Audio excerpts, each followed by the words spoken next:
अफगानिस्तान के दारुल काबुल में नेटो अफवाज पर एक खुदकुश हमला हुआ है। सिक्योरिटी हुक्काम के मुताबिक ये धमाका काबुल में वाक़ गैर मुल्की सफारत खानों के करीब हुआ है और इसकी शिद्दत से इर्द गिर्द की इमारतों को भी नुकसान पहुँचा है। ऐनी शाहिदीन का कहना है कि हमले के मकाम पर नेटो अफवाज की तबाहशुदा गाड़ियाँ देखी जा सकती हैं। यमन की दारुल सना में दौलत इस्लामिया के एक कार बम धमाके में कम से कम 28 अफराद हलाक हो गए हैं। इस हमले का निशाना 2 हौसी बागी रहनुमा थे। दौलत इस्लामिया ने हालिया हफ्तों में हौसी बागियों के खिलाफ हमलों में इजाफा किया है।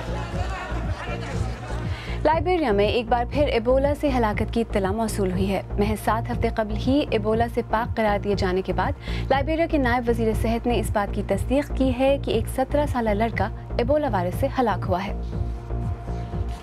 यहाँ लंदन में ये तय करने के लिए एक बड़ी मशक की जा रही है कि ट्यूनिस जैसे हमले से बरतानवी पुलिस और सिक्योरिटी सर्विसेज किस तरह निपटेंगी। स्कॉटलैंड यार्ड का कहना है कि ये एक्सरसाइज पहले से तय थी और ये किसी तरह के नए खतरे के पेश नज़र नहीं की जा रही।